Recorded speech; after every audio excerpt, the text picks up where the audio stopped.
Well, for the last 6 years, I mean, I toured for a year, then I spent a year, starting songs, but continuing to tour acoustically.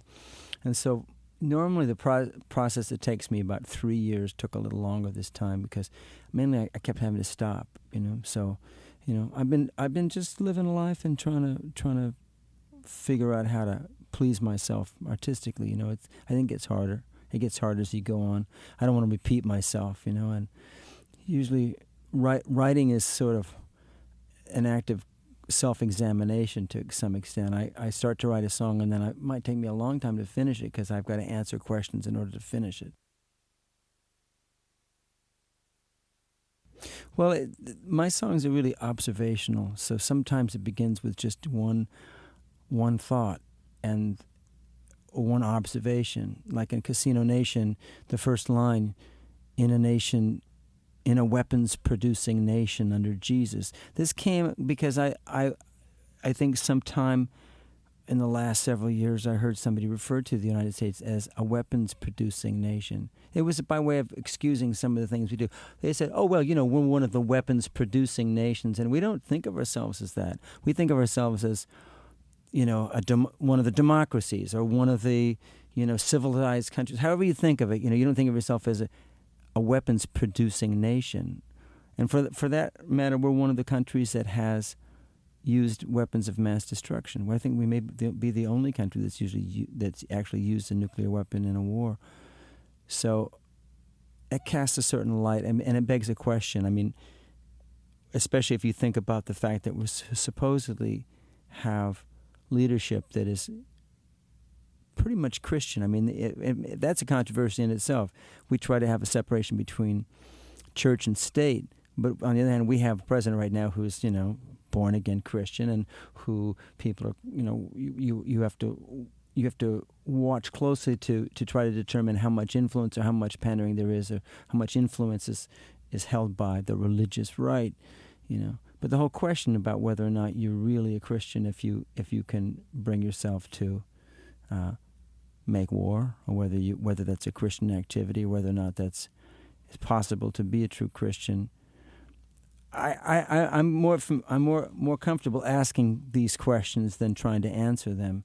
So I hope that people join me in that kind of self-examination, the spirit of self-examination. Yeah, it's not really about. Well, it's not about our Native American casinos, although that's tangential to it. I mean, yeah, the fact that so many. I mean, in my world, Native American beliefs, comprise. They're very close to the sort of spiritual beliefs that I hold myself, and especially the relationship between us and nature, or our relationship to the natural world. But when you think about it, I mean, they're like casinos happen more on Native American land, possibly because of for legal reasons, because they have sovereignty. But now I use it more to describe the kind of culture that we've sort of grown in relation to. I mean, the whole thing is sort of a lottery. If you think of it as a casino where, the house always wins, and there are a few winners, and it keeps people at the tables, and it keeps people betting, and it's actually just one line from the song, the lucky winners cheer Casino Nation. There's just. I try to pose some of these questions in these sort of seemingly, in separate lines that seem, they more or less go together in a kaleidoscopic way, but they also, each line sort of begs a question. Well, that bass part on Casino Nation was played by my co-producer, Kevin McCormick, and it was probably even at a time before he was officially the co-producer. But I brought that song into the band, and it was probably going to be, the way I thought of it, was going to be something kind of like Looking East, or kind of a full tilt, mid-tempo rock song, and with strong drums. And we played it that way all day, but towards the end of the day, Kevin started goofing around on the bass, and everybody sort of just slipped into this alternate version of the song, which immediately I liked better, and because it was easier to hear the words. You could actually, they were more evocative. The words were more audible, and everything about them resonated more with this groove. So I began thinking of Kevin as the who secretly occupying the position of the artist on the record, even though he became one of the co-producers. Well, thanks. My search for musicians kind of has led me to make records in a certain way. I mean, I always made records with David Lindley based on what he did. He was really, I mean, if I had the control of, I mean, I was usually either producing or co-producing or working with just an engineer. And since it was never really a matter of like me calling myself producer, I just was in control. I just found myself in that role. And I would always sort of make these arrangements based on what great moments transpired, whether it was David Lindley or whether it was, working with, all the other great players I've played with. It's just treating that act of making music as a sort of communal effort, a sort of search that we all conduct together for the song. And a lot of times stuff got written based on what those guys played, and I knew that could happen. So this time I really left the door open, and I brought in songs way before. They weren't just not finished. Sometimes they were just bare sketches of an idea. I'd say, I've got this idea. Here's the idea for the song, and I'm gonna, and I'd sing him the first line, Well, he came round here with his camera, some of his American friends. Maybe half of the verse was written, and I was la la la the rest of the verse, and then I would say, when we get to this part, we're gonna and play these big changes, and because there was no real song to perform in its entirety, and I would, they never knew when the song was over, and they never knew where we were in the song. I would say, okay, go to the verse or go to the bridge, and it became a way of drawing them out musically. So. And then, having played it all day long, we played some amazing stuff. And usually the band would just groove for long periods of time at the end of the song. And then maybe I'd start singing the second verse, or I'd start. You just never knew where they were. And so I had these big stretches of music to use to literally chop up, to cut up and make into a song. And with today's technology, you can do that really easily. You can cut and paste. It's almost like taking. They provide me with the raw material for the song, and that's how we entered into this sort of collaborative relationship. The credits are an attempt to give credit where it's due, and to also to divide up the publishing so that you're paying them for what they really do, because there's no law that says. I mean, matter of fact, the status quo is, you basically hire somebody to play on your record, and if they come up with something great, it might be, this great guitar part that people think of as being the song, but they don't get paid anymore for it, and whoever wrote the lyrics and the chords gets paid for all the music. And I always thought that was a little, it wasn't very realistic. It wasn't really giving credit for it, and it also wasn't encouraging more of the same. There are some people that have made, Scotty Moore made all these Elvis records, or the guy that played the introductions to the great, now I'm not going to remember her name, Patsy Cline records, those things become part of American music, and they get remembered for generations, but they don't get paid for it the same way the person who wrote the song that they were played on. So, yeah, that's an attempt to give credit where it's due, but really, I think the simplest way of saying it is it's like what U2 does, or what the Doors did, all songs U2. Or all songs the Chili Peppers or something, that's the best. That gets you the best relationship to have that go on. Yeah, sometimes guys come in and they're asked to play a line, and sometimes they just make the line up, or sometimes they're playing something and the writer or the producer goes, "That's it. Oh yeah, we just want you to do that." And yeah, there isn't a really great way of determining beforehand what the relationship is going to be. But in a band, you have that relationship. Like I have that relationship with these players because we've been together on 3 other records, or 2 other records. It's our 3rd record together.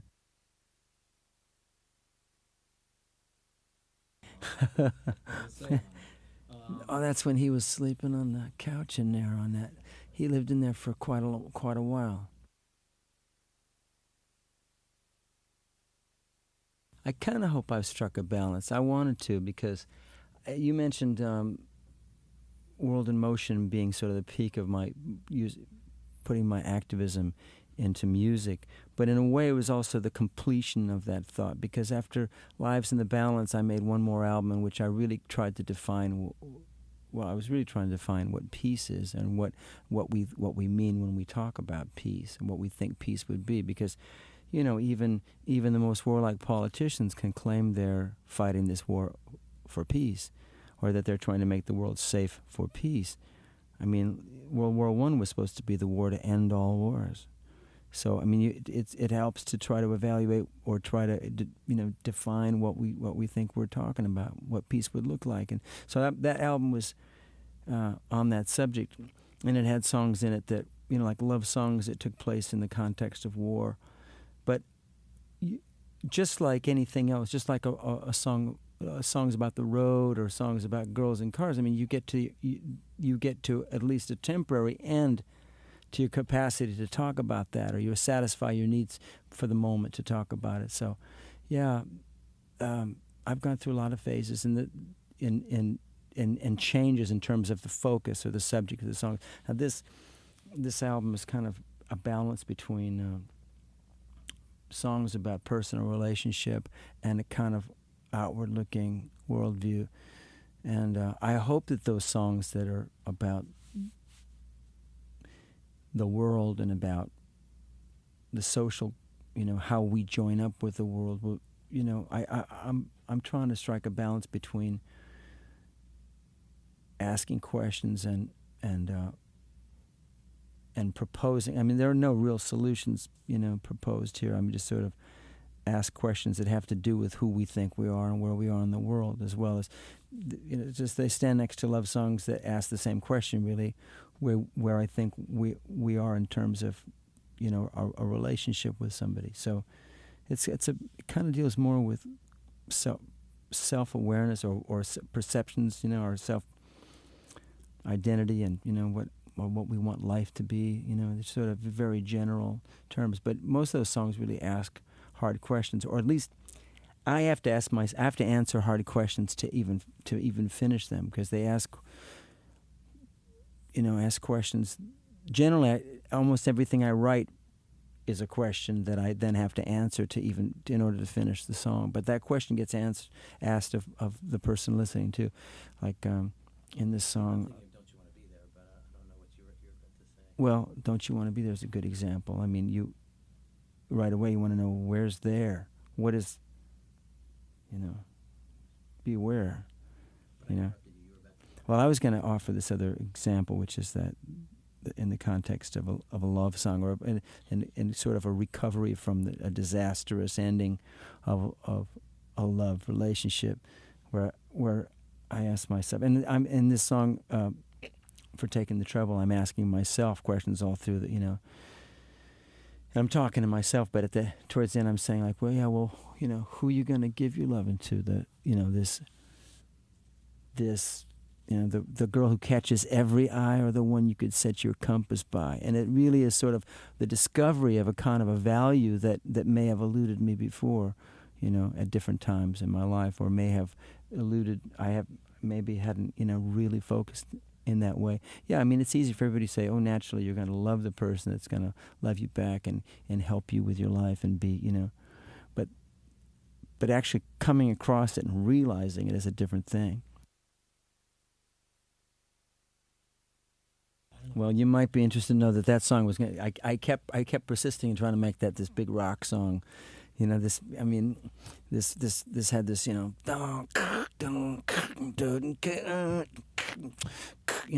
love that. As a matter of fact, I should take the track I made and write some other song to it. But we were recording that song, and when Kev Moe came in to play guitar, and I should have seen it coming, because he said, let me come in, let me just throw a wrench into things. And I thought, oh, okay, you don't always willingly let somebody like really monkey around with your music, but but he played the song, and he played it really well.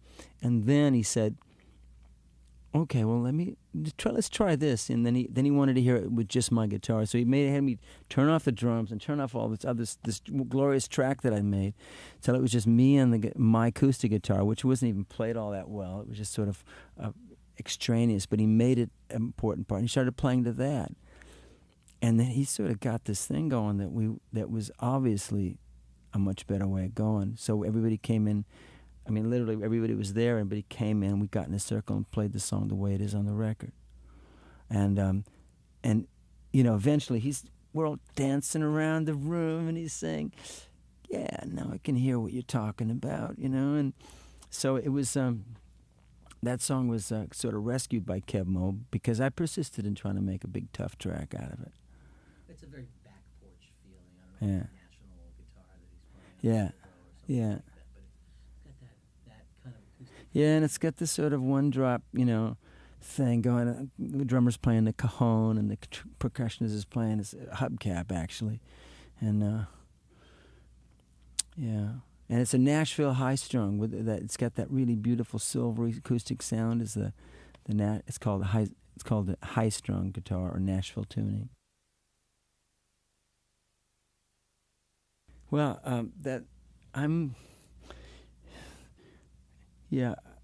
I began writing this song, and it was the first song I started to write on this album. And musically, as soon as I played it with the band, I had to sort of rewrite all. I hadn't even finished the song, and I was already sort of taking it apart. But again, it was a kind of a way of asking myself a lot of questions. By the time I got halfway through the song, there was a kind of theme of describing a way in which I kind of, what I expected from a night, or what I was trying to, maybe I was using it to describe a feeling that I have of needing to get away, of trying to escape, and trying to get beneath the surface of this life, trying to get beyond the mechanics of, the day-to-day, what this life is.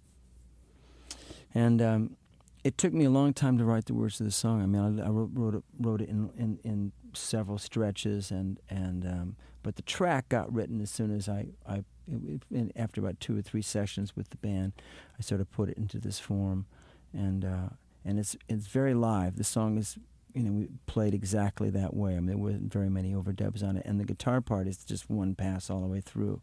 So Mark Goldenberg's fantastic guitar work is just really like, it's just a performance of the song straight through. In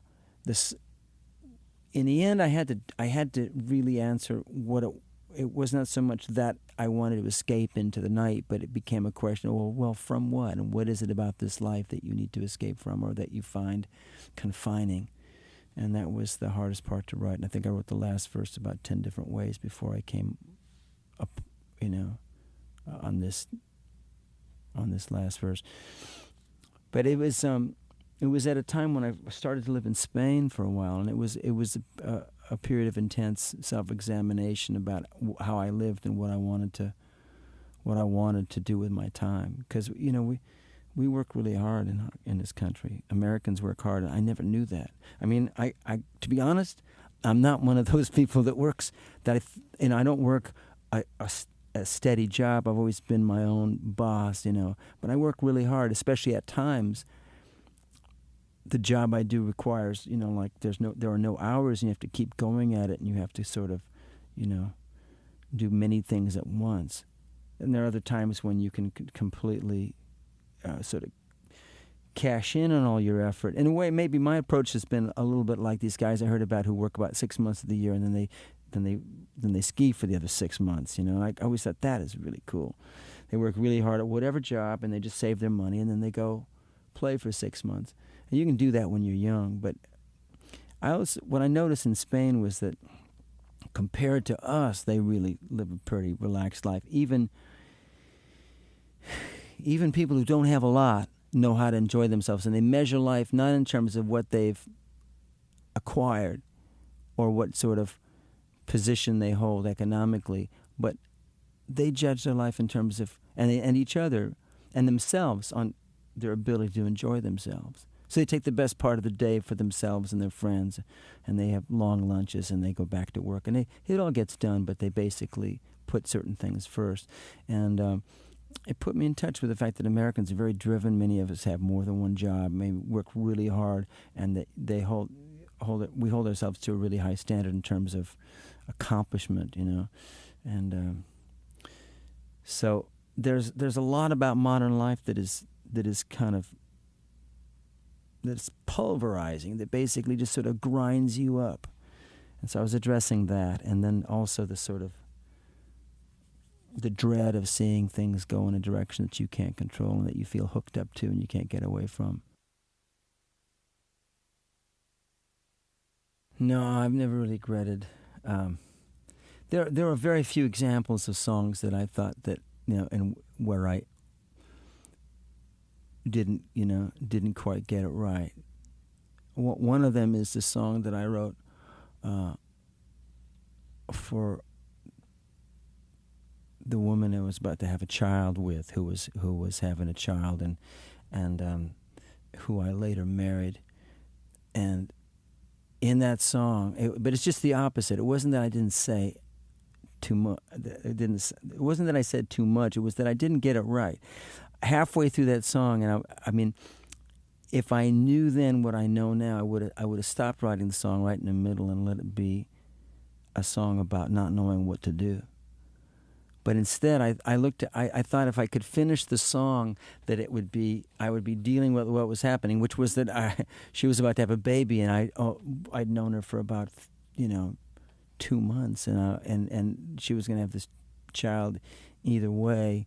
I mean, there was no way she was going to not have the child, and she was, and for that matter, there was no way I was going to let her have the child alone and not be involved in that child's life. So I was sort of thrust into this situation. However people describe that kind of crisis in their lives, I knew that it wasn't about getting married. I mean, I thought, oh, we're way more progressive than this. No one's going to get married because they're pregnant. After all, this is 1971 or something. I thought these are modern times.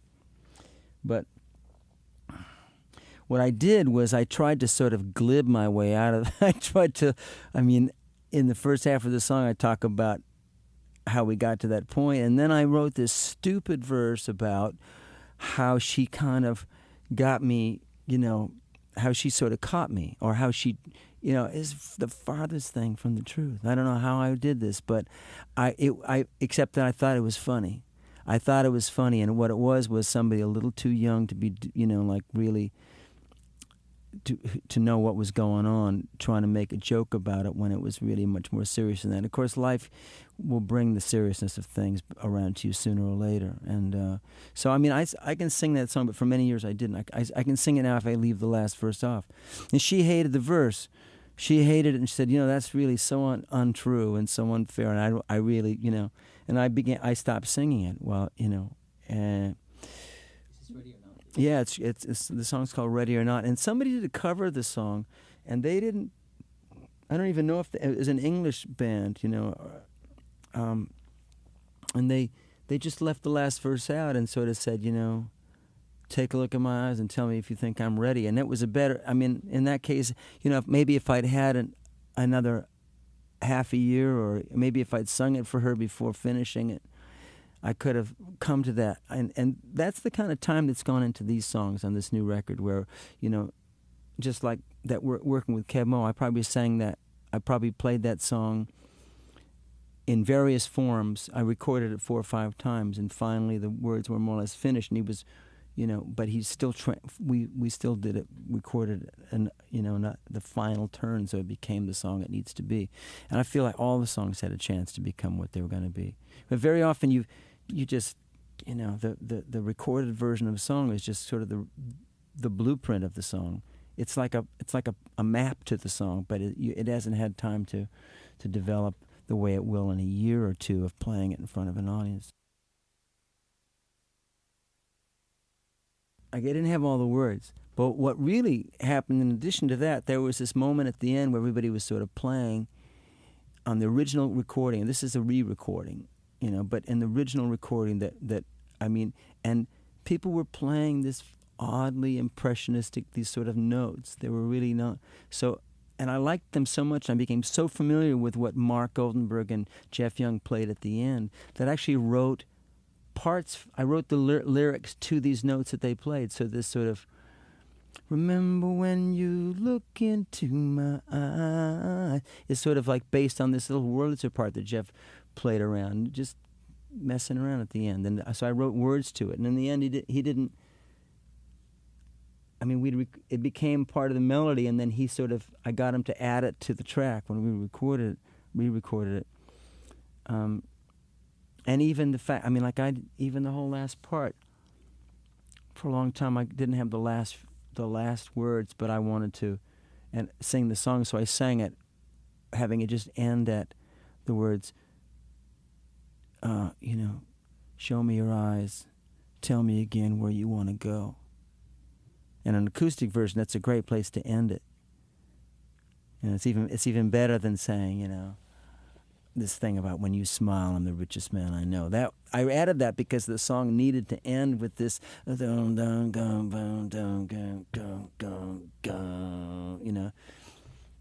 Yeah, so it was more of a chance. I've written songs with other people before, but usually there's one exchange back and forth. Somebody takes it to a certain place, the other person takes it the rest of the way, or somebody gives you something, you go off by yourself and write a song with it. But I was able to go back and forth quite a bit with this band. What I think about, I just thought about it walking down the street a moment ago, is that I'm more interested in language than I was when I, early on, and that sort of developed. And sometimes, because I don't want to repeat myself, I'm looking for themes. I'm trying to write about stuff I don't even know about yet. I don't even know all about. I'm not sure I can't remember what your question was now, because you're bringing that question of articulate. I was just at a radio station, and I was so inarticulate. It was just shocking how tongue-tied I was, and it was just. And I even told the guy, I said, normally it's a conversation, and then because I couldn't bring myself to speak. I said, but give me like half a cup of coffee and ask me a question, and I'll talk for an hour, But that's not necessarily being articulate either. I think that it's one thing to be an articulate person. It's another thing to try to articulate something and be given a year to write a song. In a way, it's harder because you have to hope that the thing you spend that amount of time on will be worth the time, and that it'll stand for something, in terms of your life. And here I've got 10 songs that were written during the last 6 years, between the last 10, and it's hard to make a case for that's less than a song and a half a year. But I begin many songs, and they're not all of them kind of hold the subject, will hold my interest or turn out to contain the things that I want to talk about. Are you a spiritual person? Whatever that means. Yeah, I don't know. I know that I used to think of myself as being a spiritual person. I think we all have spirit, and we all have an approach to our spiritual life, some kind or other, I mean, some of the most principled and hardworking people I've ever met were members of the Catholic Church working with the poor and in really dangerous situations in Central America. And though I don't share the formal, tenets, I mean, I actually do share a belief in the teachings of Christ, but I have a big problem with most Christians in that it's very, very hard to really live with those principles. And I think that many people who are supposedly, I mean, one of the problems I have with Christianity is that it's kind of a state religion. It was in Rome, by the way, at a time when they still had slavery and when they still had, many wars. I mean, that the Christianity was adopted as a state religion.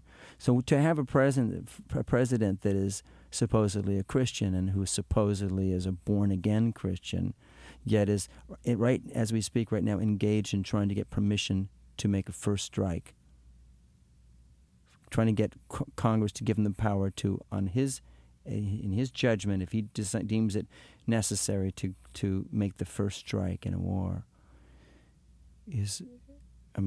somebody correct me if I'm wrong, but that doesn't sound like Christian behavior. And even retaliating for a strike against us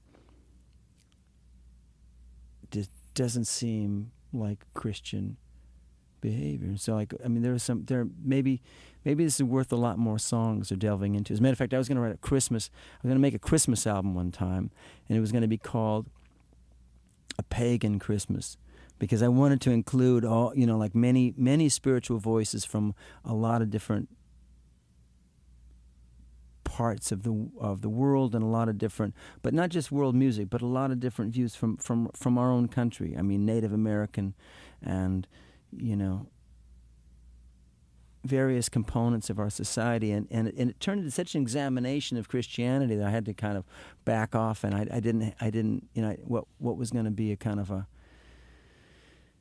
an alternative view of Christmas, because I really believe in celebrating. I think a lot of the best stuff comes out of us right around that time, and and it could be a really good chance to bring all that goodness to the fore, but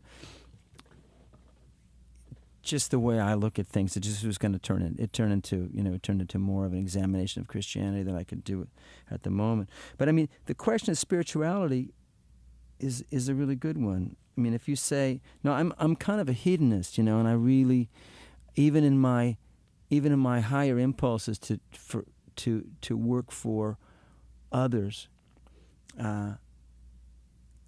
it's based on a sense of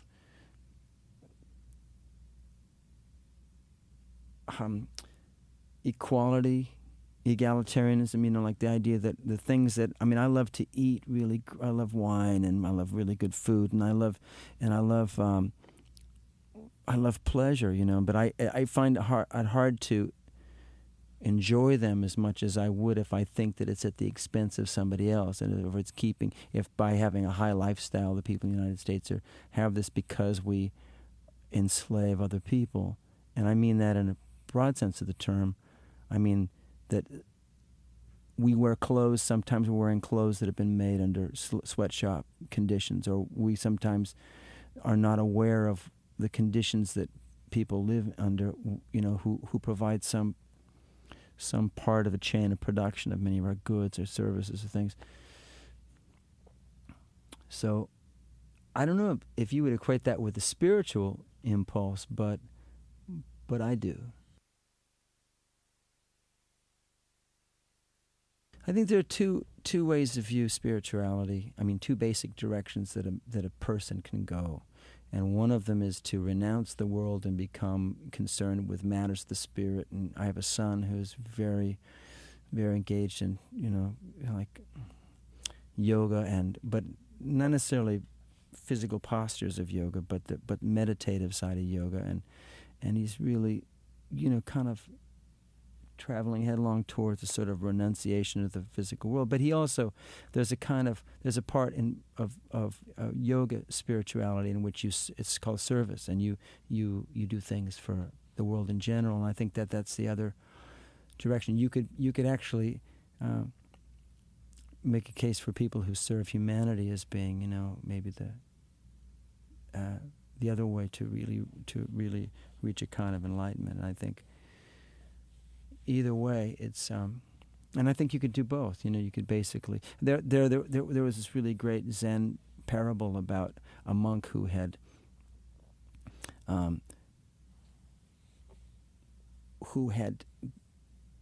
sort of reached a really high state of enlightenment. He sort of basically was enlightened, and he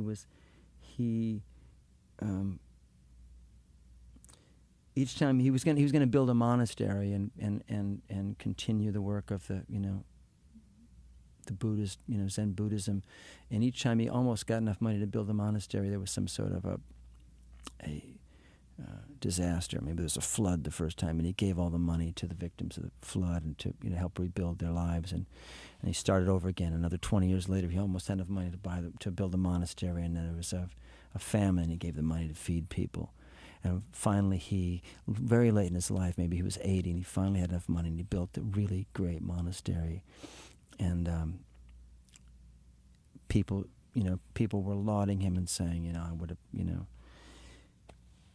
how great an achievement this was, and what a great accomplishment. And he said, yeah, but this monastery is really good, but it's not as good as the first two. And so I don't know if maybe I'm filibustering and trying to get out of saying, but I think many people's. I think spirituality is like the word love. There's just many versions of it. Rather than say, sometimes you need to simply say love. I use the word love in these songs a few times, especially in the song "My Imagination," about my imagination, because it's such a general term, and that was the one thing about it that always used to. If you said all you need is love in the '60s, we all knew what we're talking about. We're talking about the way in which we treat each other. All you need is a kind of higher, or what about that Winwood song, "Make Me a Higher Love"? What an odd way of putting it, and it really begs the question, make me a higher love, What do you mean make me? It's just like one of those, it makes you think a lot about it. Chew on the word love there. I had a song called "In the Shape of a Heart," in which I sort of try to figure out what that word love means without saying so much. It just said people speak of love, and and I tried to maybe list some of the other things people are thinking about when they say the word love. And in this song about my imagination, I kind of end by saying, more light, more love, more truth, and more innovation. I like cascading words. I like to use them in a torrential way, so people, in that context, love is one of the components of a higher life, And what we need here is, and also talk about a commitment or some kind of, because I'm trying to figure out some way of making a case for a positive or optimistic view of the future, and it's not easy. Because in this song, we've also examined what's become of your idealism, the idealism that we all may have had in greater measure 20 years ago than we can have now. Yeah, I like to. That's the fun. One of the most fun things about writing about my imagination is I needed a lot of words that ended in "ation," and there are lots of them. We did not even scratch the surface. I just eventually. Normally a rhyming dictionary is not of much use, but I had to have a huge. There are pages and pages of three-syllable words ending in "ation." And the thing is, you can read them, and pretty soon it's like staring at a bowl of alphabet soup. None of it means anything, You're limited by your own ability to absorb the meaning of each of these words. And so a word that you read 10th in a column, of words, that just went by suddenly is the word, the key to what you're trying to say. And but I love the way that song sort of culminates in sort of a real ecstatic, listing of things, we need to make happen, and I get to kind of quote iconic songs from the 60s and 70s, I can make a reference to "People Get Ready" and "Function at the Junction" and "My Generation" and "Dancing in the Streets." No, well there was no template, there was no plan, and when you call it a movement, it gives it a kind of a power and a validity that is really a little bit deceiving. There was no movement. It wasn't people. There wasn't a self-awareness. I don't think anybody thought, "Oh yeah, I am. It is my privilege to be the leader of a great movement." That's from Casablanca, by the way. I've always loved those words, because people are just struggling to get, they're trying to get a record made or they're trying to get a record deal. And the fact that so many people had a similar trajectory in terms of songwriting, I mean, the Eagles, by the way, are from all over the country. None of those guys are from L.A.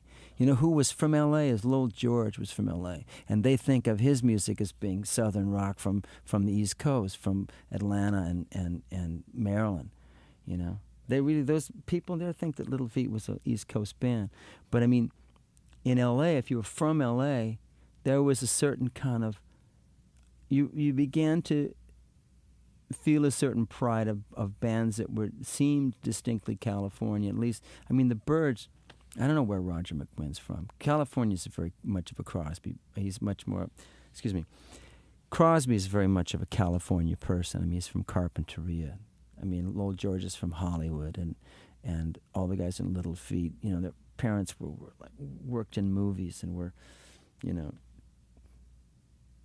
worked in proximity to old Hollywood, and I always thought that was what made their lyrics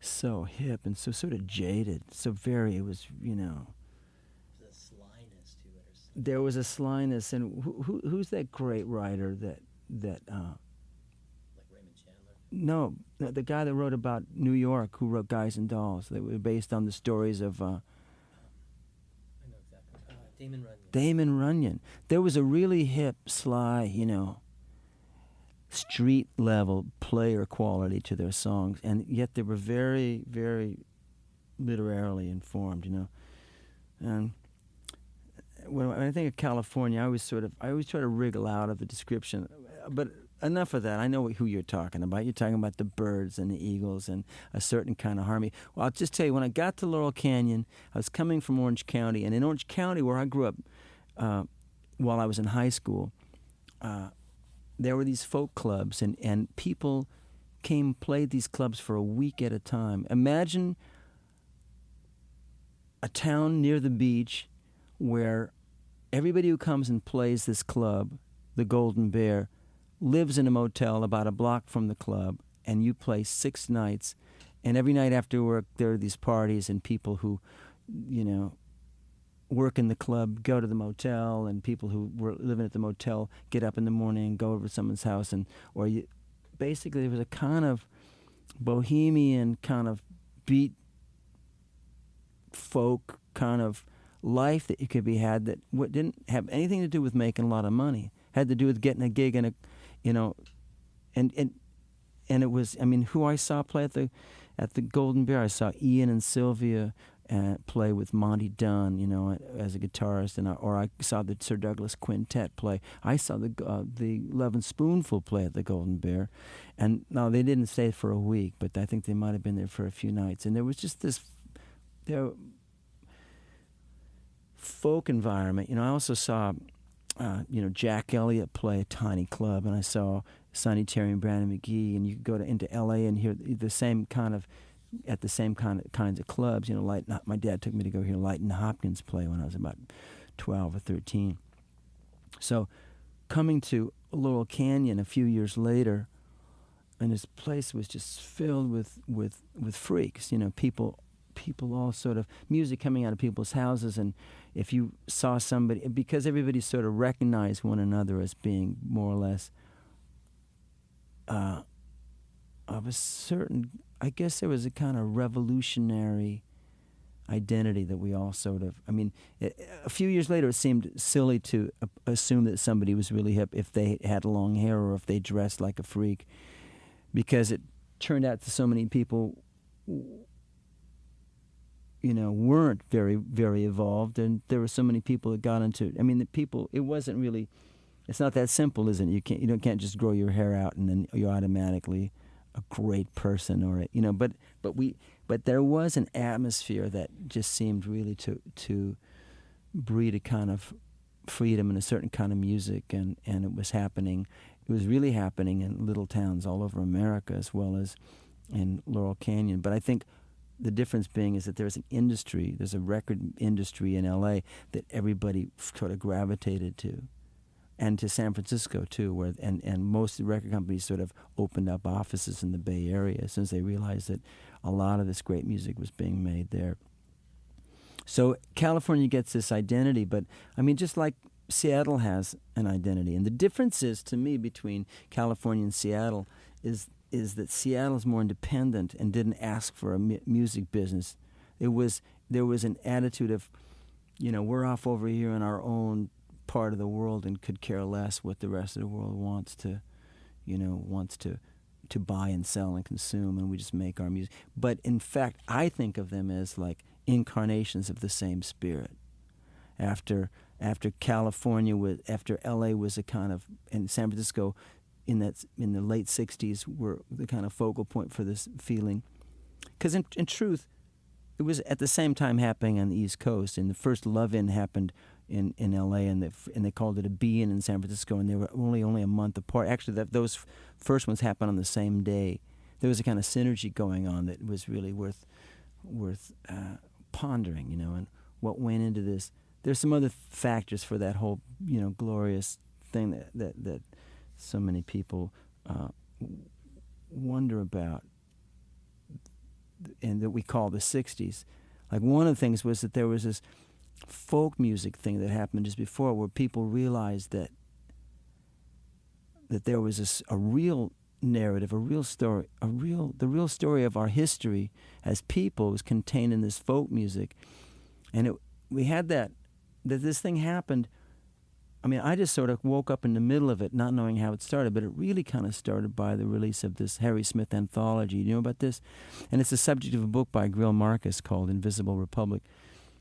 There was this kind of folk anthology that got released in the late 50s, and so that the whole 60s was sort of one of the seeds that sort of bore fruit during the 60s was people's awareness of the role that traditional music, and particularly blues and gospel and bluegrass and Appalachian music, played on telling the story of the people. And so you suddenly had a bunch of college kids wearing, like Ray-Bans and driving sports cars and basically figuring out what to do with their lives, were exposed to the work of people like Muddy Waters or Mississippi John Hurt or the Doc Watson, or and it wasn't just political. It was deeper than that. It was that this music was made by people who had real lives, and that went into creating an atmosphere that has. You would never be able to duplicate those conditions because the world has exploded in this sort of, but that very same kind of contact with what music can contain. In a way, that can happen again because the pendulum comes back and people are spending more time thinking about.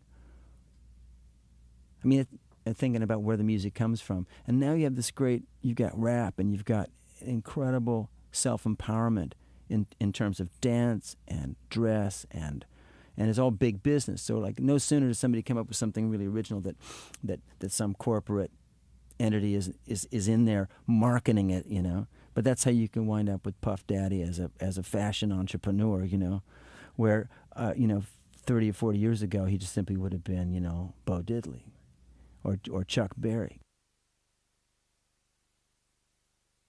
There are generations of kids that haven't even grown up on music, in which you wonder about the life of the person writing the song, or how the songs got written, or where they came from.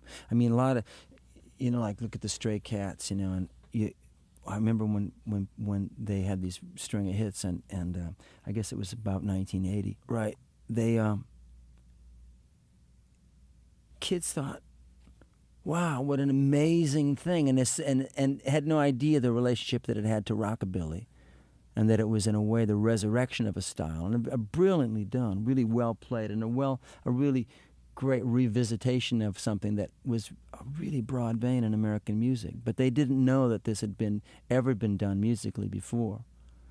And when you find that out, it's kind of great. It's not like a disappointment, like, oh, these guys didn't make that up.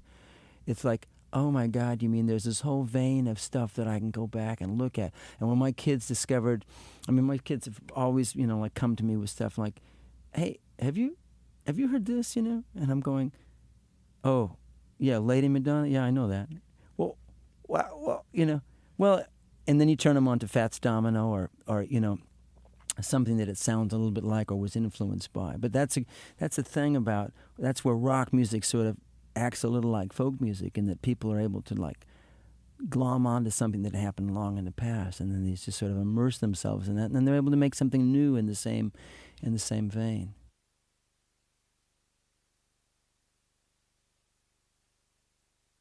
You're making me think about this song that I stopped singing long ago because it was written from a pretty young point of view. My Song for Adam.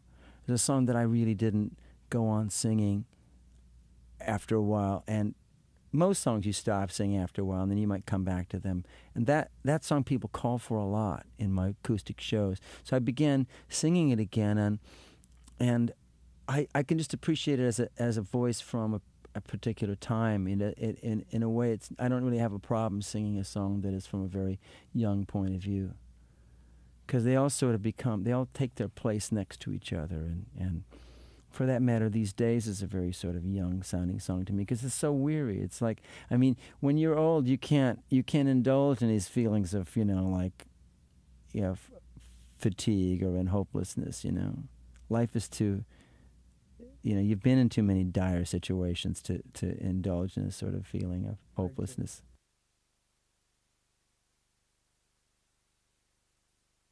For me, it's not hard to sing those songs that came out of painful situations, because built into the song itself is a kind of a way of rising above it. And I think it's a lot like the blues, I mean, the blues is a very functional art form. It's to say, I don't feel that good, and and it's to enumerate the things that could be better. But I know that I'm going to be better tomorrow, and this is how I'm going to do it. And it's almost a version of creative visualization, a way of describing, I think you have to begin by talking about what's wrong or why you don't, or you have to tell the truth. And there are times when you feel fantastic, and that may be the hardest thing to go to work to describe, because it has its own, there's nothing to really necessarily overcome. You just wish it would last longer, So I mean, the songs that get written about hardship also contain the sort of the map, to get out of there, to take you higher.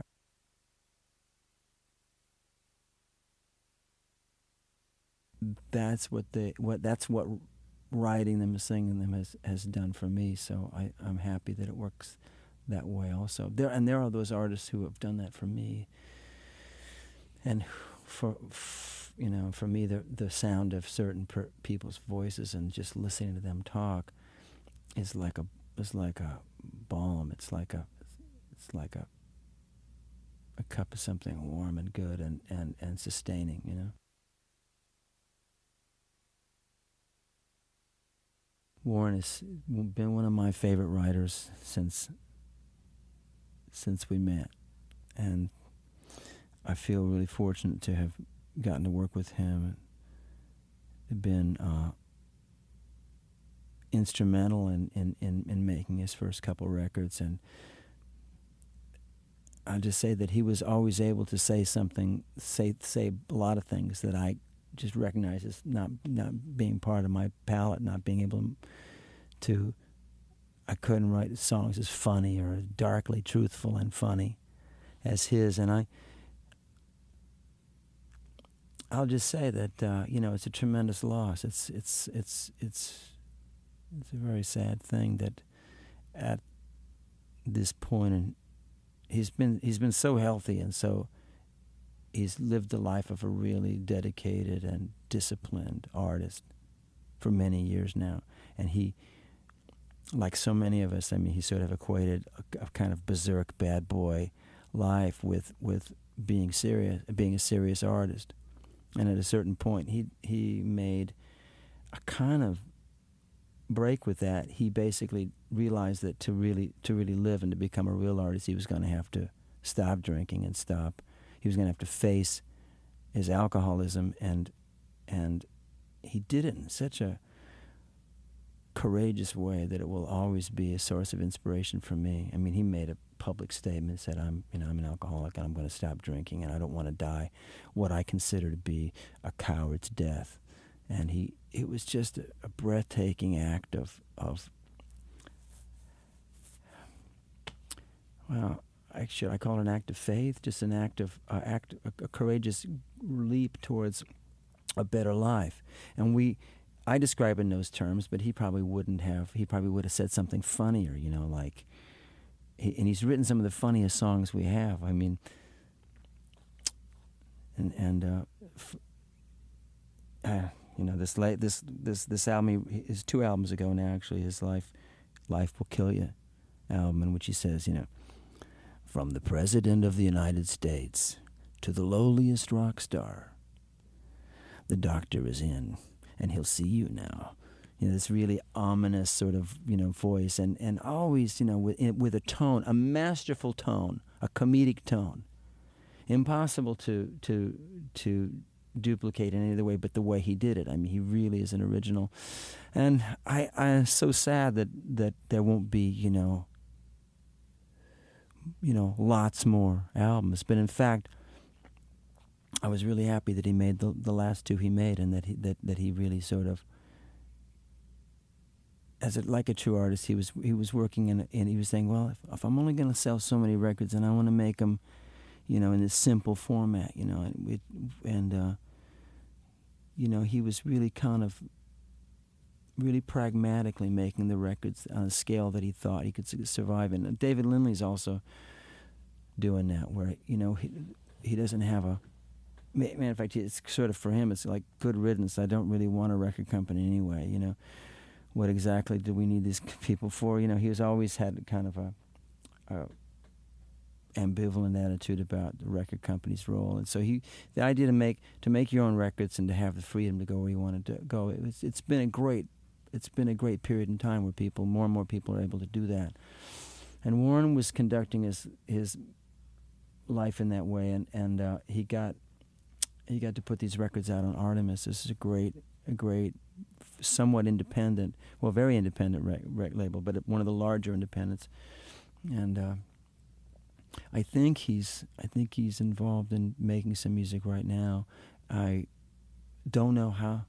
I just don't know how long he has, or to what, how much we can hope for. I mean, in every way. I mean, he doesn't have to write any more songs to have written some of, I think the best songs anybody's ever written.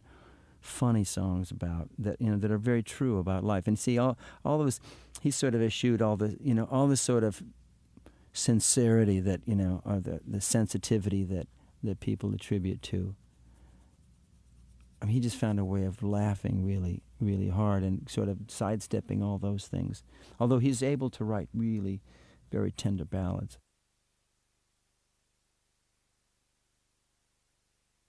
Yeah, I produced the first 2. The second one with Waddy Wachtel, and I could have recorded Werewolves of London for myself. I mean, I used to sing it live, and it was, but it wouldn't have been as good. It wouldn't have been as good as the version that he did, and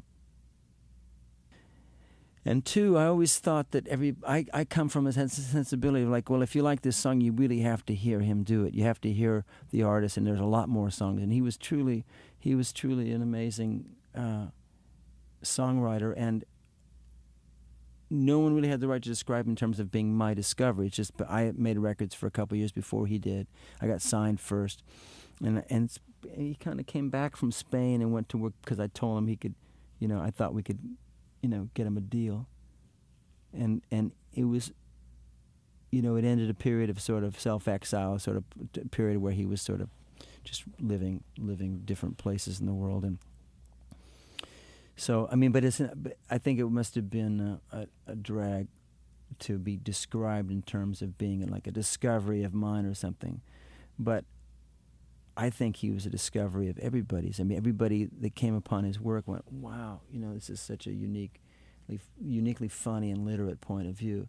His work was informed by Stravinsky, by Norman Mailer, by Um, um, Hunter Thompson, he's just. I think I wanted to work on his music. Because I love the songs, and without thinking, we can make hit records of this, or I'm the guy to turn these into hits. We did have a hit with Werewolves of London, and I remember Geffen saying, "Come on, man, you just want to be a hero to your friends. You want to." No, that's not it at all. These are great songs. He said, "Yeah, are they gonna? Who's gonna buy them? Are you gonna Is he gonna? He's gonna make money?" He said, "Yeah, of course. Do what you did with me and everybody else." And at one point he said, "Well, how about you put up the money and make the record?" Which is exactly what Ahmet Ertegun had told him when he tried to get Ahmet to make records of me. He said, "You put up the money, you make the money." And Geffen, of course, he did. Well, I could have, I wish I had actually, but I just said, "Come on, David, I'm not a record company. Sure, I could put up the money, but you're gonna And so, right after the critical acclaim of his first record, he came to me and said, "Oh, you're really right. I guess this is really great. Everybody seems to think so." But really, I didn't think I wasn't sure if everybody would get it or not, even though I made that kind of a case for it. I remember going to his concert and seeing people lined up. I was in a traffic jam trying to get into his concert. I thought, wow. And I turned to Waddy, and Waddy said, "Did you think this was going to happen?" I said, "No, man. We just really did it because we love the music." It's a case of not really being exactly hooked up to the commercial aspect of stuff. But Warren has a distinctly unique voice, and I think that people, I think that this is all there will be of that particular thing, and that is a real sad thing to me. Yeah, well, it was like a class. It was like a class of people that did kind of come to the public's attention all at the same time, and I've always been aware that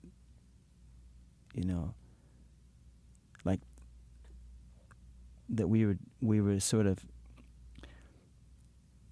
differentiated by topic, everybody really sang about different things, different aspects of life, and I think I always felt fairly,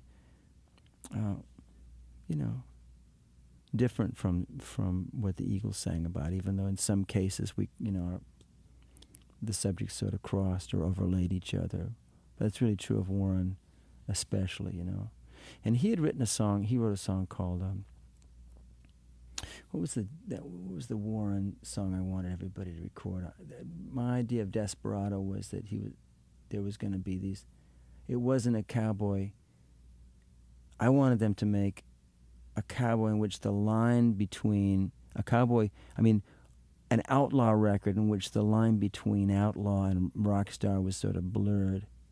But it wasn't a period. It wasn't going to, there might have been some outlaw songs, but it was also going to be like a contemporary subject too. It wasn't just going to be a period. And I can't remember now the song of Zevon's that I wanted them to do. Maybe it was Hasten Down the Wind. Well, there were some J.D. Souther songs and some Zevon songs. And at the time, I didn't think that the Eagles were I didn't know. When I say I didn't think, what I mean is I just didn't know what strong writers they were. And they had written a couple of songs on their first album. And I thought that their big strength was that they could that they could perform anything.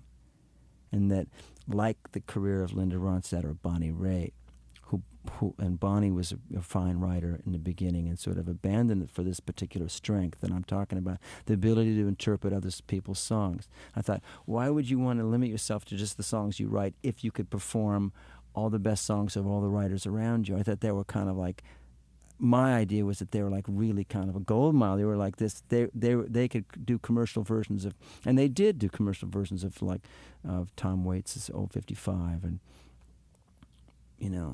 Take It Easy and But they were pretty. They had that kind of the spirit of that their own telling their own story in spades, and of course, or maybe they were the most popular songwriters in rock and roll.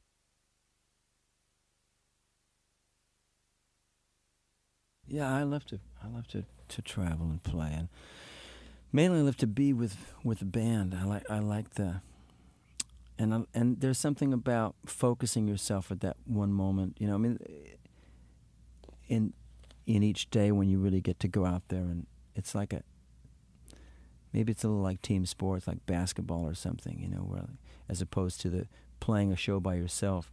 I told you, like, a lot of what I aspired to when I first started was to be able to go and live in these towns one at a time for a week at a time, and it was the ultimate in the uncommitted. I mean, you could go, it's like Steve Martin used to have this little routine about, yeah, I'm a rambling guy, like where he like to blow into town, and he basically, by the time he'd be somewhere in his rant, you realize he's talking about like getting married, settled down, having a family, and then leaving the next day, and which is what I must have thought it was about. You could basically live a pretty free and hedonistic life, traveling and just traveling and playing, and it was the ultimate escape, scenario. But of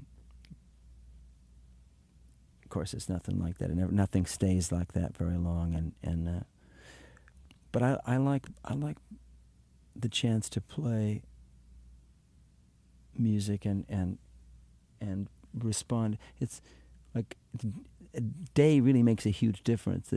What goes into a day. I mean, you try to make every show great and unusual and real. Just try to make it real. You try to live in the moment, and it's a chance to do that.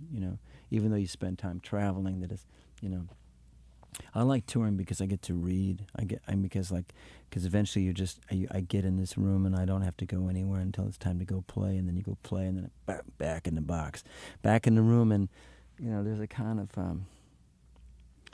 of freedom, and also, well, it's obviously a very privileged life, but it's not without its work, Now lately I've been working on a remix of Running on Empty, a 5.1 surround sound DVD, and it's going to come out with, it's going to be a lot of photographs with it. And it was a chance to re-listen to these masters and these tapes, and some of it kind of surprised me in that some of these songs, there were only like 3 versions. I mean, compared to what goes into making a record now, I mean, there were 3 takes of this song on the bus, and that's all we, and it got right to it. And the third take was magically transformed. Suddenly all this stuff and the conversations in between the takes was like, after blowing the words on this, first take, you hear Craig Durkee make a big, hey man, maybe don't even do the vocal right now. You can add it later, because if you don't have the words, I mean, you can't, I'm going, no, I'll get it, I'll figure it out. How about, and I for a minute, I write and I finish the words, and then like the next take, they're there, but that is so fast compared to what happens now. And or that we're discussing, like putting in this one guitar part, but if we did, then Danny would have to stop playing what he was playing. I'd think about it, and I said, okay, well, never mind the other part. And so, yeah, these things formed very quickly, and I liked that. Matter of fact, it was at the time I thought, this is kind of cool. I'm not going to be able to mess around with this. It's just live music, and it's got to be, it's going to be what it is. And that's all that we're going to be able to do. Because records, we already made records that we spent months working on, but this was in just But you tend to forget that the record comes out, it's a big success, and you think, oh yeah, I planned it this way. But I mean, you only planned some of it, and so much of the best work you do is done. You have to stop measuring it with what you're doing in the moment with your best work, because your best work was done without comparing it to anything.